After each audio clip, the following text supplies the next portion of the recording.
Bismillahirrahmanirrahim. Assalamualaikum warahmatullahi wabarakatuh. Perkenalkan, saya Dewangga Alun Kalokajaya dengan NIM 22050974099. Pendidikan Teknologi Informasi kelas 2020 DC. Di sini saya akan menjelaskan model infrastruktur jaringan. Jaringan komputer adalah sebuah kumpulan komputer dan peralatan lainnya yang terhubung dalam suatu kesatuan.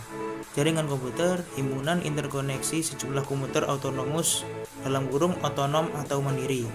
Sistem terdistribusi adalah suatu sistem perangkat lunak yang dibuat di atas sebuah jaringan. Perangkat lunaklah yang menentukan tingkat keterpaduan dan transparansi suatu sistem jaringan. Perbedaan keduanya terletak pada perangkat lunaknya, khususnya sistem operasi, bukan pada perangkat kerasnya. Pengguna sistem distribusi tidak menyadari terdapatnya banyak proses dalam sistemnya. Dan berikut merupakan perbedaan antara jaringan komputer terpusat dan jaringan komputer yang terdistribusi. Kemudian, data center. Pembagian jaringan geografis cangkupan atau jangkauan geografis. Ada PAN atau Personal Area Network, contohnya ada Bluetooth atau ERDA. Kemudian LAN atau Local Area Network, yaitu IP komputer yang tersusun dalam suatu kelas.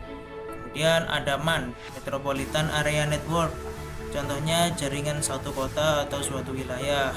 Yang terakhir WAN, Wide Area Network, contohnya jaringan yang mendunia atau yang biasa kita sebut dengan internet.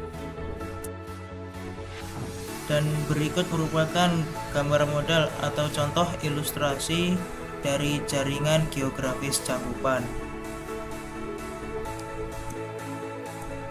Dan berikut merupakan pembagian jaringan berdasarkan aksesnya. Ada intranet, yaitu jaringan yang bisa diakses untuk kalangan internal, dan internet, yaitu jaringan yang bisa diakses oleh publik.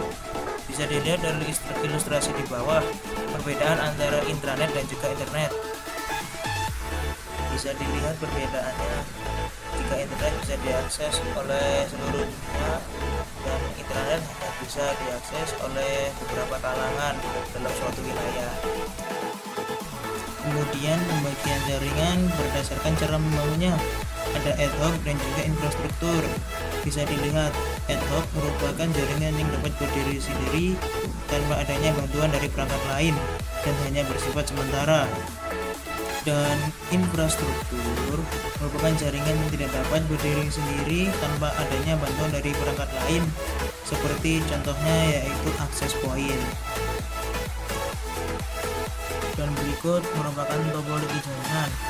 Ada topologi bus, ada topologi ring, ada topologi star, kemudian topologi mesh, dan topologi tree. Dan untuk topologi star ada dua tipe, yang biasa seperti pada gambar, dan ada juga yang topologi star extended atau tambahan, jadi dia lebih bercabang. Kemudian topologi bus. Kelebihan dari topologi bus yakni biaya instalasi yang bisa dibilang sangat murah karena hanya menggunakan sedikit kabel. Kemudian penambahan klien atau workstation baru dapat dilakukan dengan mudah. Topologi yang sangat sederhana dan mudah diaplikasikan. Dan kekurangan topologi bus yaitu jika salah satu kabel pada topologi jaringan bus putus atau bermasalah, hal tersebut dapat mengganggu komputer workstation atau klien yang lain.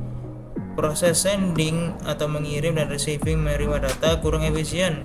Biasanya sering terjadi tabrakan data pada topologi ini. Dan yang terakhir, topologi yang sangat jadul dan sulit untuk dikembangkan. Kemudian topologi star. Kelebihan dari topologi star yaitu apabila salah satu komputer mengalami masalah, jaringan pada topologi ini tetap berjalan dan tidak memengaruhi komputer lain. Bersifat fleksibel, tingkat keamanan bisa dibilang cukup baik daripada topologi bus. Kemudian deteksi masalah cukup mudah jika terjadi kerusakan pada jaringan.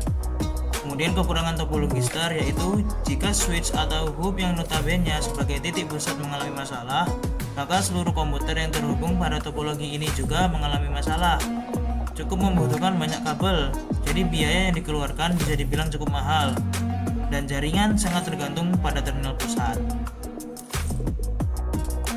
Kemudian topologi ring.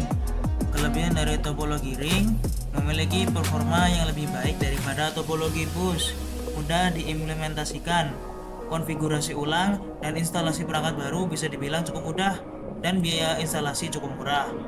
Kekurangan dari topologi ring yaitu kinerja komunikasi dalam topologi ini dinilai dari jumlah atau banyaknya titik atau node. Troubleshooting bisa dibilang cukup rumit. Jika salah satu koneksi putus, maka koneksi yang lain juga ikut putus. Pada topologi ini biasanya terjadi collision atau tabrakan data. Topologi mesh. Kelebihan topologi mesh, jalur pengiriman data yang digunakan sangat banyak. Jadi tidak perlu khawatir akan adanya tabrakan data atau collision. Besar bandwidth yang cukup lebar.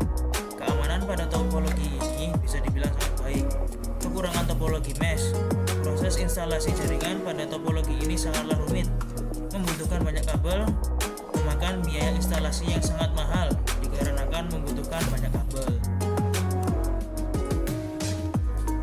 Kemudian pembagian jaringan penggunaan kabel.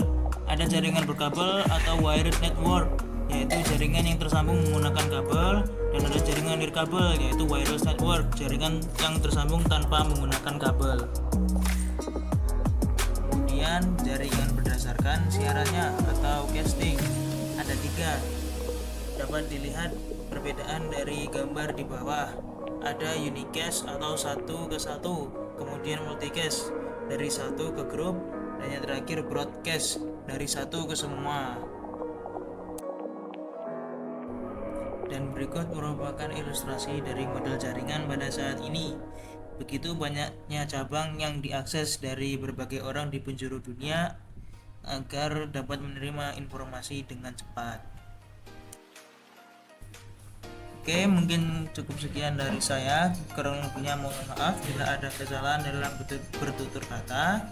Terima kasih. Wassalamualaikum warahmatullahi wabarakatuh.